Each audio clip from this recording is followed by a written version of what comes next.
بسم اللہ الرحمن الرحیم. بات کر رہے تھے پیر صاحب جود و کرم کی. خواتین حضرات، عقبہ بن نافع رضی اللہ تعالیٰ عنہ، غور کیجئے، ساؤتھ افریقہ کی طرف گئے، جنوبی افریقہ کی طرف گئے، اور وہاں پہ ایک صحابی، ایک گھوڑا کیا ہو سکتا ہے، بحر اقیانوس کے سامنے کھڑے ہیں اور تلوار ہاتھ میں ہے، اور بحر اقیانوس کو دیکھ کے پتہ کیا کہتے ہیں؟ کہتے ہیں خدا کی قسم اگر مجھے اس بات کا یقین ہو کہ تیری طرف دوسری طرف پانی ہے تو میں گھوڑے کو پانی میں اتار دوں. خواتین حضرات، یہ جو جنگیں ہیں نا جو مسلمانوں نے جیتی ہیں، خدا کی قسم یہ اسباب پہ نہیں جیتی، یہ اسباب کی کمی کی وجہ سے جیتی ہیں، کیونکہ یہ کمی جو ہے یہ اللہ تعالیٰ نے اپنی رحمت اور کرم سے پوری کی. شاہ صاحب، اگر اس بات کو آپ ذرا پیر صاحب کی بات کو آگے لے کے جائیے، آپ کیا فرمائیے گا؟ بسم اللہ الرحمن الرحیم. ایک سخی ہے، ایک کریم ہے. سخی وہ ہوتا ہے جو خود بھی کھائے دوسروں کو بھی کھلائے، اور کریم اسے کہتے ہیں جو خود بھوکا رہے اور دوسروں کو کھلائے. بات ہے، کیا بات ہے علامہ صاحب، کیا بات ہے. حضرت زہرا سلام اللہ علیہا وہ کریمہ ہیں، رسول اللہ کی پروردہ بیٹی، کہ ایک سائل آپ کی خدمت میں آتا ہے، بھوکا ہوں، لباس نہیں ہے، ذات راہ نہیں ہے. سلیمان فارسی کا ہمراج اپنی بیٹی کے دروازے پہ بھیجتے ہیں، دستک دی، پوچھا کون اور کیوں، کہا آقا زادی سائل آیا ہے. اتفاق سے یہ صورتحال تھی، اس کریمہ بنت رسول خدا صلی اللہ علیہ وسلم کے گھر میں کھانے کو کچھ بھی نہیں تھا، تو سوچا کہ میرے پاس کچھ دینے کو کچھ بھی نہیں ہے. تو پھر وہی سائل پہ جب مایوسی طاری ہونے لگی، کہا ایک لمحہ کے لیے رک جاؤ. اپنے گلے کا ہار اتارا اور کہا کہ اس وقت میرے پاس یہی موجود ہے، اس کو جا کے بازار میں بیچ کے اپنی ضرورت پوری کر لو. ہار لے کے جب مسجد نبی صلی اللہ علیہ وسلم میں پہنچا، یا رسول اللہ آپ کی بیٹی نے یہ ہار عطا کیا ہے، کہا بیچ کے اپنی ضرورت پوری کر لو. آپ نے اعلان فرمایا کہ اس ہار کا کوئی خریدار ہے؟ تو حضرت عمار یاسر کھڑے ہو کے عرض کرتے ہیں کہ ہاں مولا، میں اس ہار کو خریدنے کے لیے تیار ہوں.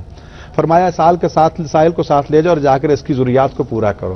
سائل لے کے جب ان کے گھر پہنچا تو اتنا کھانے کو دیا، اتنا پہننے کو خوبصورت لباس عطا کیا، اور اتنا زیادہ راہ عطا کیا کہ حیران و پریشان ہو گیا کہ یہ ہار اتنا قیمتی ہے.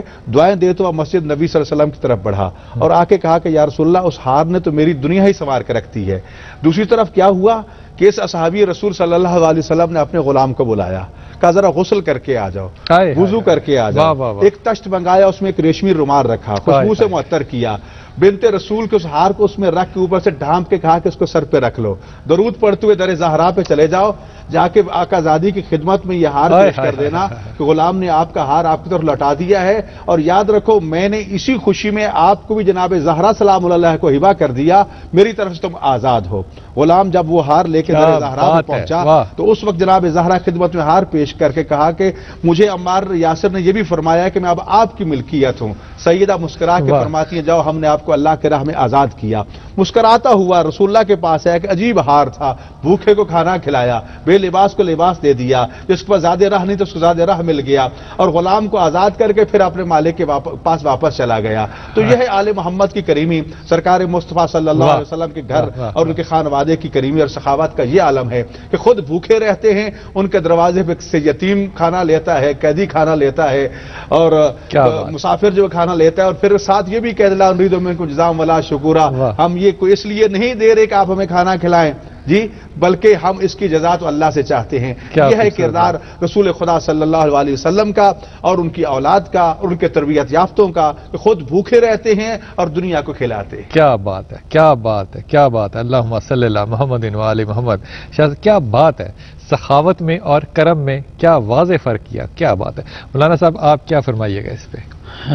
جناب نبی کریم صلی اللہ علیہ وسلم کے کرم کے حوالے سے ایک بات تو حضرت پیر صاحب نے، علامہ صاحب نے فرمائی ہے جود و کرم کے وسیع تر معنی میں، لیکن اس کے معنی میں ایک بات ابتسام بھائی نے کہی ہے کہ اس کا ایک معنی احسان بھی ہے. بے شک جناب نبی کریم صلی اللہ علیہ وسلم کی ذات گرامی خود اس کائنات پر اللہ کا بہت بڑا احسان ہے، اور سب سے بڑا احسان ہے.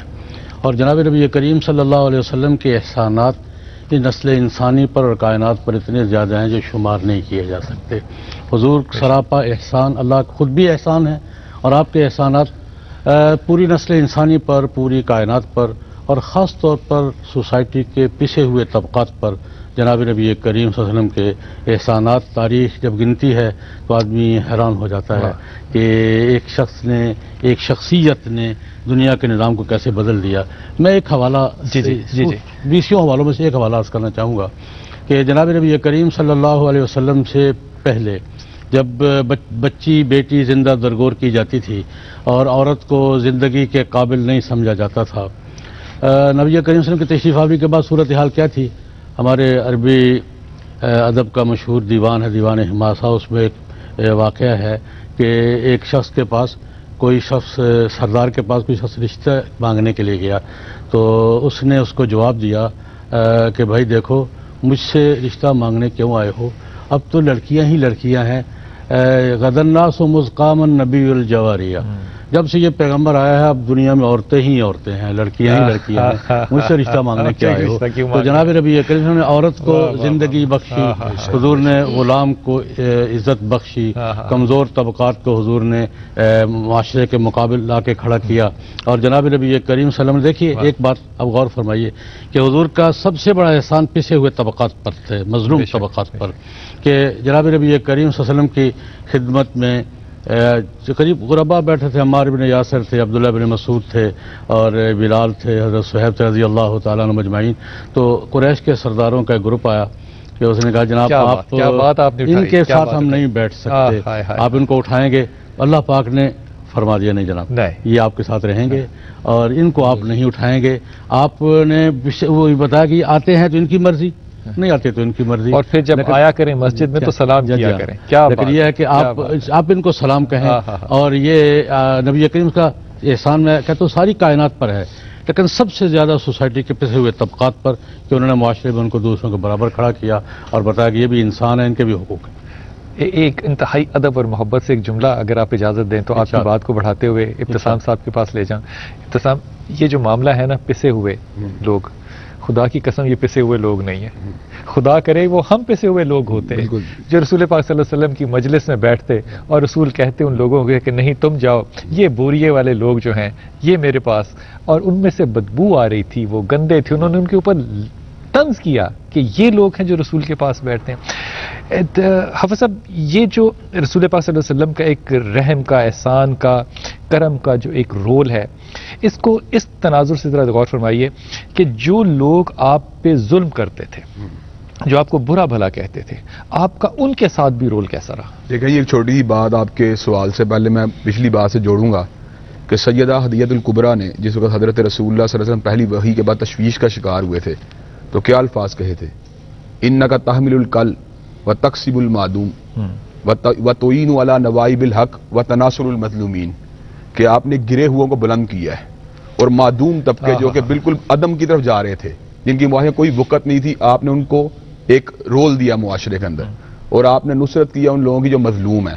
اس کا مطلب رسول اللہ صلی اللہ علیہ وسلم بنیادی طور پہ ان لوگوں پہ احسانات کرنے کے لیے کائنات میں تشریف لائے، اگرچہ آپ کی رحمت جو پوری کائنات کے لیے، وما ارسلناک الا رحمۃ للعالمین، کہ اللہ نے آپ کو جہانوں کے لیے رحمت بنا کے بھیجا ہے، لیکن وہ طبقے جو معاشرے میں بالکل ایلیمینیٹ ہو رہے تھے یا جن کا رول معاشرے کے اندر بالکل ریسیسو ہو چکا تھا، رسول اللہ نے ان کو ایک ڈومینیٹنگ رول عطا کیا، جس کی سب سے بڑی مثال سیدنا بلال حبشی ہیں، کہ سیدنا بلال حبشی جو ہیں جس وقت تک وہ دائرہ اسلام میں داخل نہیں ہوئے ایک حبشہ کے غلام تھے، لیکن جس وقت ان کو سیدنا صدیق اکبر رضی اللہ تعالیٰ عنہ آزاد کرواتے ہیں تو کیا بات کہی جاتی ہے؟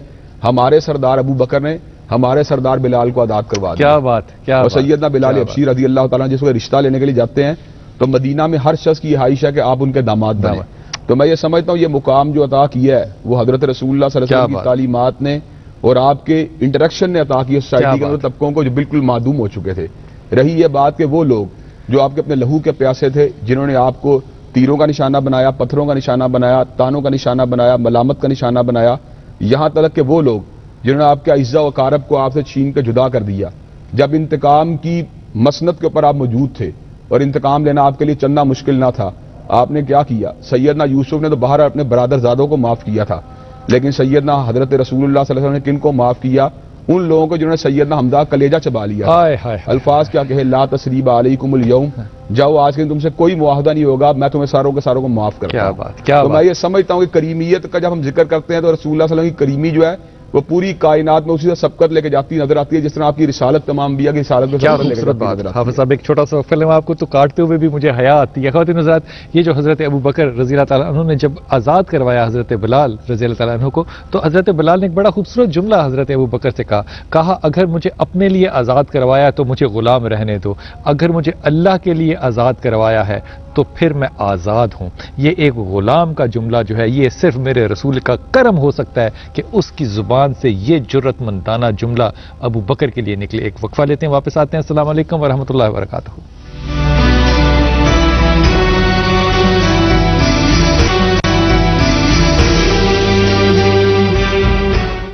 بسم اللہ الرحمن الرحیم. خواتین حضرات, حضرت عقبہ بن نافع نے اگر سمندر کے سامنے کھڑے ہو کے کہا کہ اگر میں جانتا کہ دوسری طرف زمین ہے تو میں گھوڑا اس میں ڈال دیتا, یہ آپ کا ایمان ہے.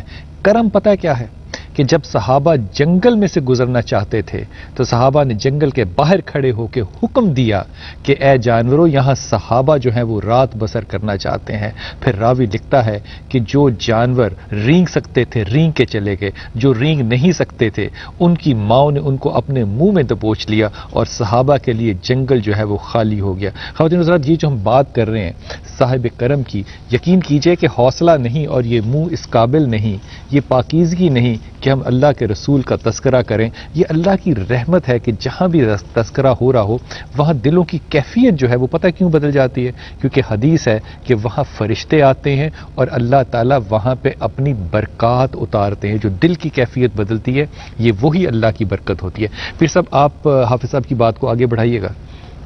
میں جس طرح یہ تذکرہ چل رہا ہے کہ جتنے بھی مقہور و مجبور طبقات ہیں ان کے اوپر اس کریم نبی کا, اس جواد نبی کا بہت زیادہ احسان رہا ہے.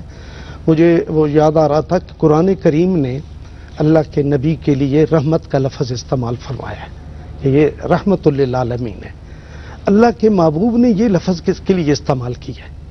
اگر آپ غور فرمائیں گے تو پتہ چلے گا کہ جس گھر میں بیٹی کے پیدا ہونے پہ لوگ شرمسار ہوتے تھے, اللہ کا محبوب اسے کہتے ہیں یہ رحمت ہے. اللہ آپ کو جزا دے. انسانیت کے لیے یہ رحمت ہے. واہ واہ واہ واہ. اس لیے میں یہ سمجھوں اس سے بڑا احسان کیا ہے کہ وہ امامہ بنت العاص کندھے پہ بیٹھی ہوئی ہے, نواسی, نماز پڑھانے کے لیے آتے ہیں تو رکوع سجود میں جاتے ہیں, اسے اتار لیتے ہیں, رکوع سجود سے اٹھتے ہیں اسے کندھے پہ بٹھا لیتے ہیں.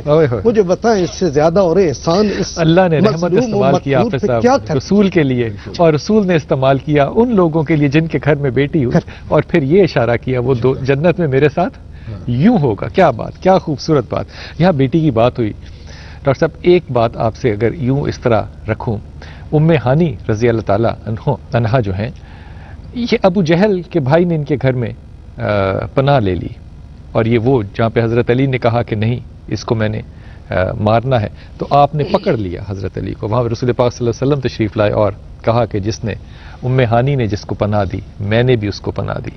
یہ جو رول ہے آپ کا اپنے دشمنوں کے ساتھ, اس پہ ذرا آپ توجہ فرمائیے. دیکھیے ابھی بات ہو رہی تھی فتح مکہ کے موقع پر صحابہ کرام کی طرف سے یہ آواز اٹھی کہ آج انتقام کا دن ہے, آج ٹکڑے ٹکڑے کر دینا ہے, آج کسی کو زندہ نہیں چھوڑنا. لیکن رسول رحمت صلی اللہ علیہ وآلہ وسلم کی طرف سے اعلان ہوا کہ الیوم یوم الرحمہ, آج رحمت کا دن ہے. اکرم و کریمہ قوم, رسول خدا فرماتے کسی قوم کا بھی کوئی سردار آپ کے پاس آ جائے اس کی تکریم کیجیے.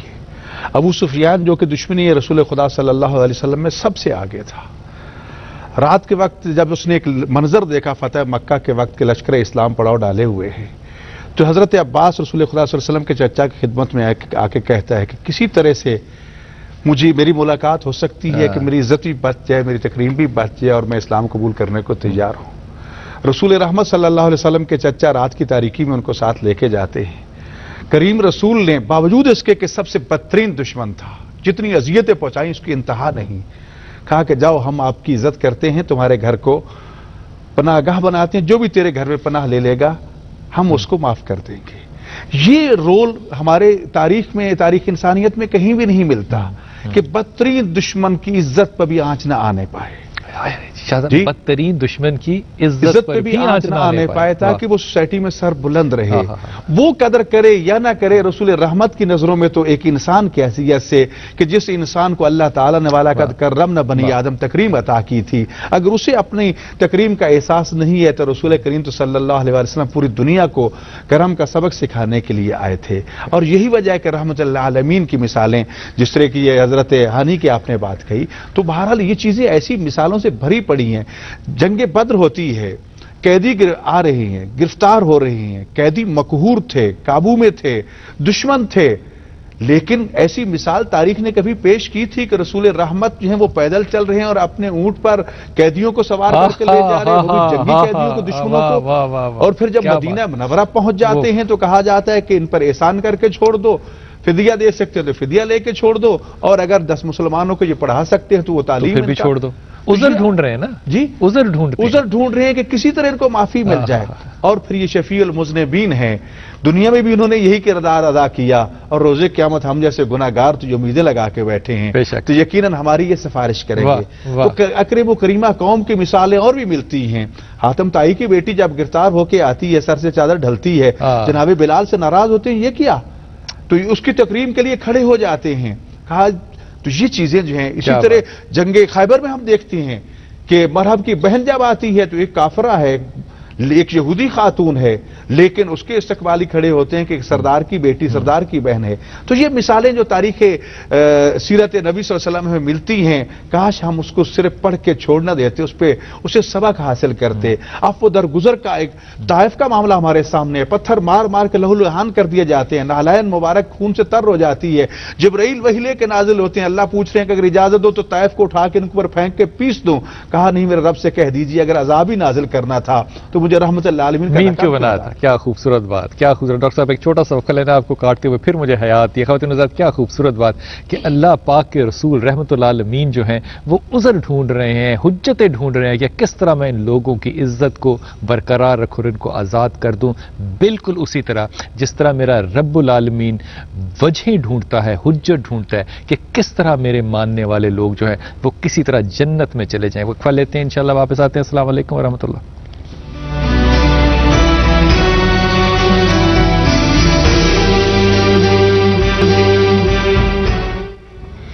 بسم اللہ الرحمن الرحیم۔ خواتین حضرات، ڈاکٹر اکبر صاحب نے جو بات کی اہل بیت کی، جس طرح کہ ان کا حصہ ہے رسول پاک صلی اللہ علیہ وسلم کی زندگی میں، مجھے حضرت علی کرم اللہ وجہہ کی شاہ صاحب بات یاد آئی کہ آپ کہتے ہیں کہ میں کبھی نیند بھر کے رات کو سویا نہیں تھا۔ ایک تو اس کی یہ وجہ تھی کہ بھوک کی حالت ہوتی تھی، جیسے بی بی فاطمہ فرماتی ہے کہ کوئی 2 دن ایسے مسلسل نہیں گزرے کہ گھر میں چولہا جلا ہو۔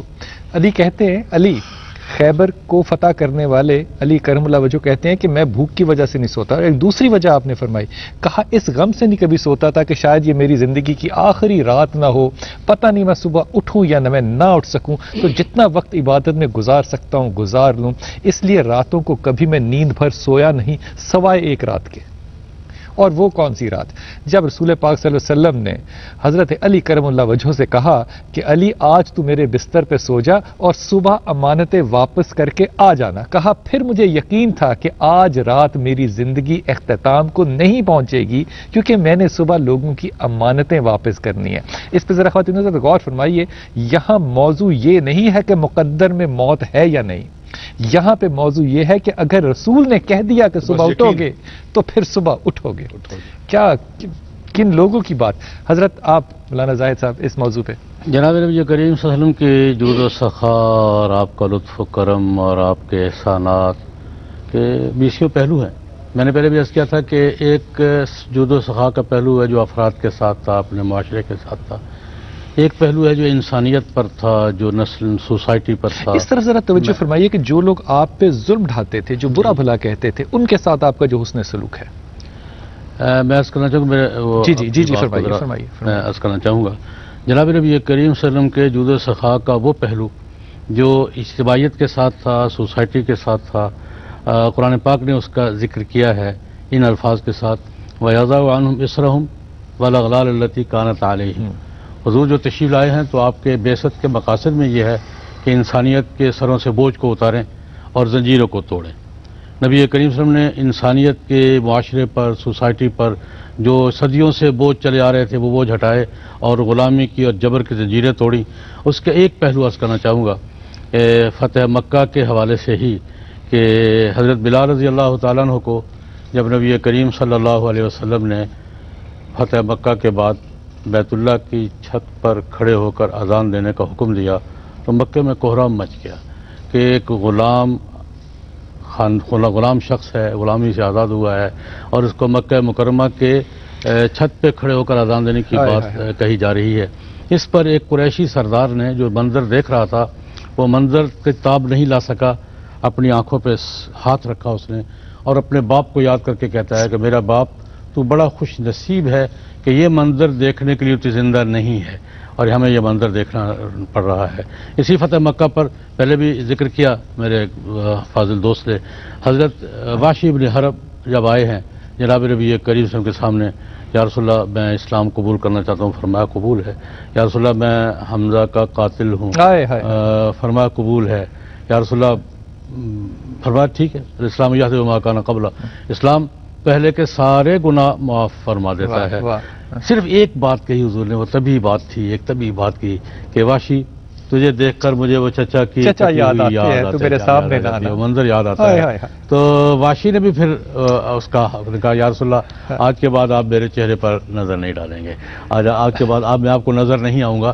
تو نبی کریم صلی اللہ علیہ وسلم نے اتنے جو سراسر دشمن تھے جنہوں نے راستے میں کانٹے بچھائے تھے، چھوٹی سی بات کو آپ کو بڑا آپ کی بات کو کرنے کی اجازت دیجیے، یہی وحشی جو ہے نا یہ پھر صحابہ کے بچوں کے ساتھ بیٹھا کرتا تھا مکہ اور مدینہ میں، پھر یہ قصے سناتا تھا کہ حمزہ کیسے لڑتے تھے، کیسے لڑتے تھے، مجھے انہوں نے کس طرح مسیلمہ کذاب کو وحشی کا قتل کر کے کہا صرف یہی ایک بخشش کا راستہ ہو سکتا ہے کہ میں نے حمزہ کو تو قتل کیا، پھر میں اللہ کے سامنے یہ بھی عذر رکھوں گا کہ اللہ یہ دیکھ تیری محبت پہ تیرے رسول پہ جھوٹا دعویٰ کرنے والے۔ بالکل بالکل، کیا خوبصورت بات، کیا خوبصورت بات۔ یہ جو حضرت ڈاکٹر صاحب جو حسن سلوک کا معاملہ ہے یہ صرف ان لوگوں کے ساتھ نہیں ہے جو کہ آپ کے قریب اور آپ کے عزیز یا آپ کے دشمن ہیں۔ اب یہاں پہ چھوٹی سی اگر آپ توجہ فرمائیے، جیسے کہ آپ نے حضرت ہانی کا معاملہ بتایا، یہ جو 9 ہجری میں حاتم طائی کی جو بیٹی پکڑی گئیں، اب انہوں نے آ کے کہا کہ میرا باپ تو یہ کام کرتا تھا، میرا باپ تو، آپ نے کہا کہ اگر اس وقت اسلام ہوتا تو وہ کام کر رہا تھا جو کہ مسلمانوں کا کام ہے،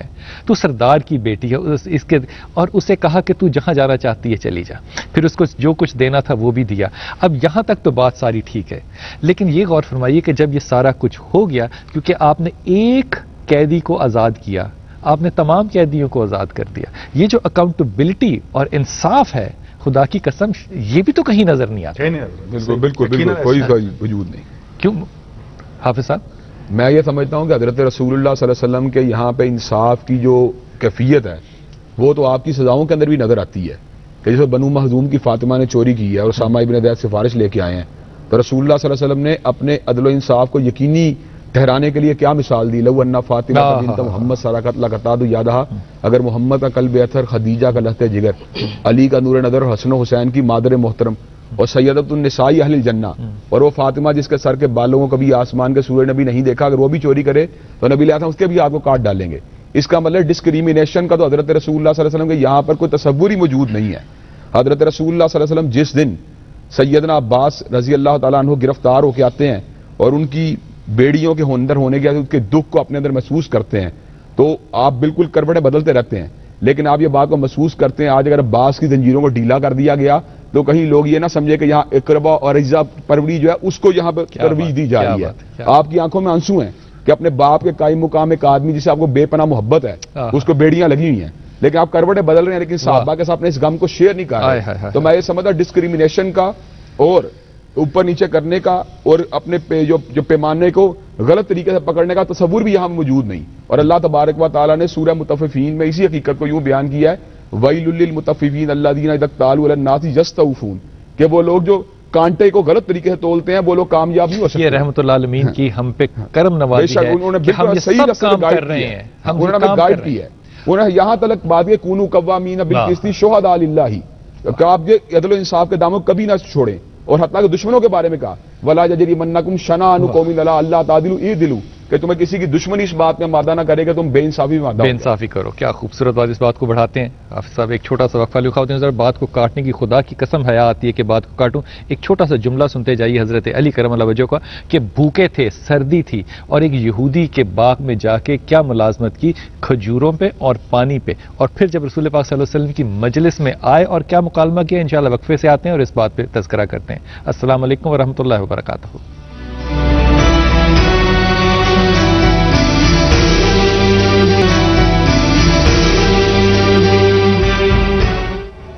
بسم اللہ الرحمن الرحیم۔ خواتین حضرات، حضرت علی کرم اللہ وجہ جب وہ سردی کے موسم میں پیبند لگے کپڑے پہن کے کھجوریں لے کر اور پانی پی کر یہودی کے ہاں کام کر کے جب رسول پاک صلی اللہ علیہ وسلم کی مجلس میں پہنچے، وہاں اور بھی صحابی تھے جن کے کپڑوں کو پیبند لگے تو رسول پاک صلی اللہ علیہ وسلم کی آنکھوں میں آنسو آ گئے۔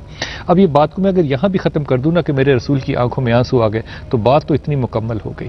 پھر رسول پاک صلی اللہ علیہ وسلم نے کہا کہ علی ایک زمانہ وہ آئے گا جب مسلمان جو ہے وہ صبح کو ایک لباس پہنیں گے، شام کو ایک لباس پہنیں گے، اپنی دیواروں پہ پردے جو ہے ان کو لٹکائیں گے۔ تو حضرت علی کی ذرا معصومیت دیکھیے، امام علی بھی کیا معصوم ہے، کہتے ہیں کہ یا رسول اللہ پھر تو بہت اچھا ہوگا، عبادت کا وقت بہت ملے گا۔ میرے رسول نے کہا علی یہ وقت اس وقت سے بہتر ہے۔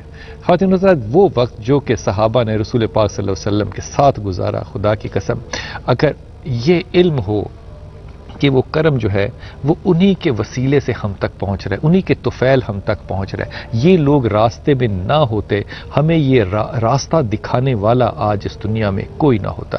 حضرت اگر آپ کی طرف میں آؤں، صرف چند لمحات آخر کے رہ گئے، یہ جو بہت زیادہ وہ جو زمانہ تھا وہاں پہ تذلیل کی ایک جسے کہنا چاہیے پہاڑ تھا تذلیل کا، وہ عورت تھی۔ کیونکہ یہ جو زمانہ یہاں پہ چل رہا ہے حافظ صاحب، یہاں پہ سقراط جس کو کہ بہت بڑا فلسفی سمجھتے ہیں، وہ کہتا تھا مرد عورت سے صرف 2 دفعہ خوش ہوتا ہے، ایک جب وہ مر جاتی ہے اور ایک جب اس کے وہ نکاح میں آ جاتی ہے یا اس سے شادی کرتی ہے۔